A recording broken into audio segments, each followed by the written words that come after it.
Good morning. Today is Wednesday, and I know that it's Wednesday because Thursday, tomorrow, I'm taking off work and getting a whole bunch of things done. And that's going to be great because I was talking yesterday about my passport. Fortunately, I found out that my passport has not expired yet. I was somehow smart enough to, last time I renewed it for 10 years, so I'm good there. But I do have to get my driver's license. I have to register to vote in this state. I do have a lot of things I need to do, so I'm going to do that Thursday, which is tomorrow. The leaves are changing on the trees. It's an absolutely beautiful morning. Before we get started, please like and subscribe. Please share my channel. Please comment whether you agree with me or not. I like our discussions. I like conversations. I find everything very interesting, and most of the things that I post on here when I talk about anything from spirituality to Hinduism to science to Buddhism to the things that I'm discovering, I find them interesting and I'm exploring, so I love hearing from you. So with that said, today I wanted to talk about, I have so many things to talk about. I have like three different subjects, but I'm not going to mix them all up. I'm just going to stick to one subject. It's something that I came across this week, and I don't want my channel to lean so far in this direction that this is all I ever talk about, but I do think it's really, really important that people know. I mean, maybe I will build a channel about this so that I can spread some, awareness. I don't want to come across as the know-it-all, as the person who knows everything about everything. So I think that's why I kind of shy away from telling people this is the absolute truth. But this is one thing that I'm pretty confident of, and I do want to share it because I'm that confident that this is true. I came across somebody who said that there are more and more people who are abandoning God. They just are sick of the whole concept of God, and they were talking about atheist countries and places where they don't have God in their country and how much better they're doing in those countries. And I looked into it a little bit, and I realized that they do have God. They're talking about a different God. Some of these countries have a great deal of spirituality. There are Buddhist countries and Hindu countries. There are, over in the Asian,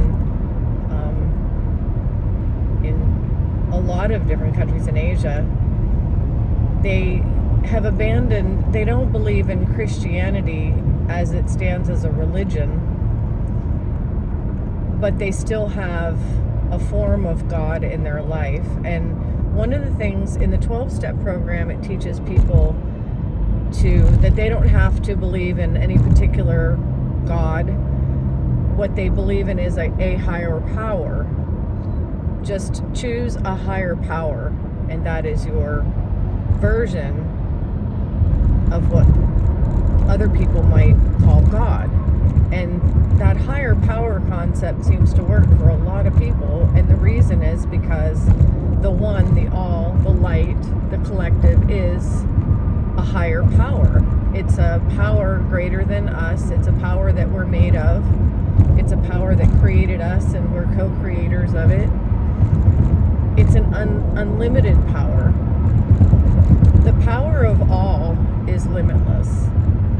And a lot of people have tapped into that. A lot of people understand it. A lot of people are learning about it or believe in it or use it in their lives and know what it is and know that they have that strength that's supernatural. It's a supernatural strength that makes us what we are, because we are inner beings of light, and we are not the bodies that we see here. So that being said, a lot of people have a higher power or a version of God. I think I really get interested in the Hindu practices because they talk about the light and the colors that we have around us. They talk about the chakras.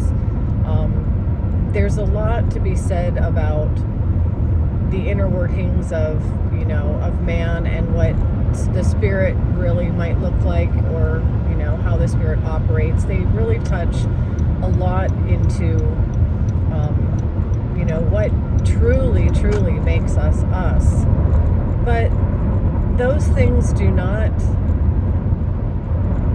they don't exclude God. When you think about God for what God really is, which is spiritual love and light, a supernatural love and light that is, collective of the all, and that's what some people call God. Other people call it Allah. Other people call it different things. Some people call it the collective consciousness. Some people are atheists and they don't call it anything. They just know that, love is a better way to go. So I really don't think that when people say they got rid of God, that's one word that's used as love and light in the Bible. And being a Christian, that's the God that I will never get rid of. The God that Jesus talks about, the Father, or, the Creator. I do believe that is the ultimate peacemaker and the ultimate form of love and light, and that we all stem from that. That's my belief. But I don't think a lot of these people, when they say that people got rid of God, what they're talking about is they got rid of religion. There is a really, really, it's not even a fine line anymore. There's a hard line between God, the spiritual being, the supernatural being that is the creation of all, and religion, which is the man up in the sky with a beard, with a white beard, who points his finger at everybody and casts everybody to hell for not following his rules. I believe that's the God that they're talking about when they say that people got rid of God. I hope that people don't throw away the baby with the bathwater, so to speak. Literally. I really don't, because I think there are a lot of people who believe that the God of the supernatural, the collective one, the collective all, that God, the spiritual God, is the same as man-made religion and their God. But from the very beginning of when I started this whole journey, the very first person that I found on YouTube, his name is Morg, and he was talking about a false God that was created, to reign in terror. And I believe that. I believe that religious people create an image. They take the spiritual God who is love and light, and they twist it into, oh, but wait, there's more. This is a man with a beard in the sky, and he's pointing at you, and he's raging at you, and he does hate, and he goes to war, and he has women and children murder. I can't say the word. Women and children off, and he has gosh, these words on Facebook. Anyway, don't want to break my train of thought with Facebook rules. I keep calling it Facebook. This is YouTube. I'm on YouTube. I'm not on Facebook. I've done Facebook Lives, but I'm posting this on YouTube. Anyway, YouTube has rules. Broke my ADHD train of thought. God seems to have two faces as far as our society is concerned. There are two different versions of what people call God. The spiritual, loving light, creator of all things, who gives us life and where we get our power from and what we really are and what we're all part of. That's the supernatural, spiritual God that Jesus talked about. Then you have the God of the Old Testament, who the Catholic Church and Constantine came along when they translated the Bible and created a God that was basically, I mean, they say that he disciplines his children, but that throwing people into hell isn't discipline. I wouldn't throw my son into hell, would you?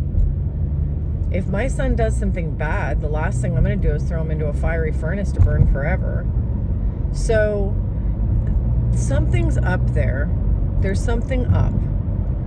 I'm not going to say that, the Bible is a big lie. I am going to say that you have to read it with discernment. I'm going to say that when you read the Bible, or when I read the Bible, I have to be sure that I'm reading it with the knowledge that there can be two things taken from it. I can either take the energy of the one, the collective, the all, and what Jesus taught, or I can accept the condemnation of an angry God who wants to throw us all into a fiery furnace for disobeying his rules.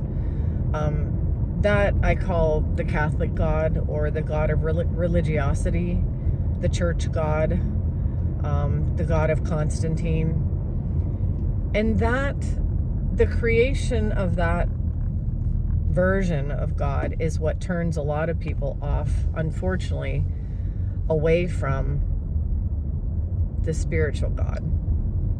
And that's a shame. And that's what I really want to help people sort out. It's important that the spiritual God isn't tossed away just because people are tossing away religion. And Jesus came to say that, or whether he walked this earth, and I believe he did. I believe that Jesus was here, and I believe that he was a very pure spirit. I believe he had, there's a portion of the Bible where he goes away and he kind of disappears for a while between ages, 12 and 30. Then he comes back on a donkey and begins his ministry. Where was he? There are a lot of people that are asking the question, which they should. The questions should be asked. Where was he? What was he doing during that time? And some people say he went to Asia. Some people say he went to Egypt. And I think that it does say in the Bible that he came from Egypt. So if he was in Egypt, what was he there doing? What was he learning? What kind of people was he around? Those are all questions that there are Christians in the church who, when you ask those questions, they'll jump all over you and say you shouldn't question. And I don't agree with that at all. You should question. We all have minds of our own. We were given minds. We all have the ability to reason and to ration and to think and to analyze and to form our own beliefs and opinions. And I don't think that should ever be taken away. Nobody should ever squash that and say you don't have a right to use your God-given abilities to explore, which is why I explore on this channel. It's why I, again, when I find something, when I dig into something and I find it, like for instance, the first time I ever found that Constantine changed the wording in the Old Testament, and I looked at the Hebrew and found a person who was a scholar in Hebrew, and I went to the concordance and they were showing me what these words really meant. There are parts of the Bible that if you read them literally, actually most of the Bible, if you read it literally, you're not going to get the meaning that it was intended for, that there was an intended meaning. And so you have to read the Bible. I always tell people, read the Bible in spirit. Don't read it word for word and take it every word and process it through your brain. And I do believe the Bible is still true. I just believe that it has to be sifted through the spirit. It has to be filtered through the spirit to get the meaning. So those are things that I explored a long time ago. And when I first started to explore them, I questioned. I was like, is this true? Is this real? Did this happen? Until I did enough research. And now I can confidently say, yes, Constantine, during that time, the Catholic Church, they did basically rewrite parts of the Bible and add kind of their own little twist. And so I can say that because I've researched it. But in the very beginning, I was like, that sounds interesting. And that's kind of what my whole channel is now, interesting. So anyway, interesting things to talk about. But that's what was on my mind today. I do want to make sure that people don't confuse the God who is the all, the loving light, the one, the collective. I think there are more and more people who are ditching the Christian religiosity, religion, the controlling false religion, which is what it is. Not all Christianity is a false religion, but there are people who are Christians who are practicing a false religion.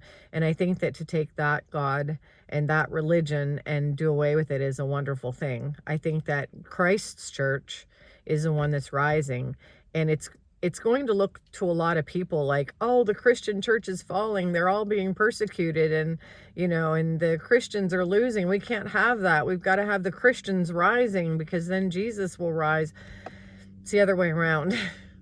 It's the other way around. It's the church that needs to fall. It's the false church that used Christ's name to commit horrible things that God would never do. That's what needs to disappear. That's what needs to fall. It's the church that killed Jesus that needs to go away. And it will. It is. I mean, we're seeing it today. That's why they're saying that people don't believe in God. Yes, they do. They just believe in Christ's God. They don't believe in the false God. So I think that's an exciting thing. You've got to, when you discern, you've got to be on the right side of Christianity. You've got to be, you can't be on the religious side of Christianity. When I say you and can't, I'm not pointing at you, telling you what to do. I'm just saying in general, people should explore the difference between the false church of religiosity and the true church of Christ. I think that's something that, don't take my word for it. Run off with it and go explore it for yourself, and come back and comment. Let me know what you found. So I'm going to get into the office now. That's it for today. I hope you're all having a great day, and I will see you next time.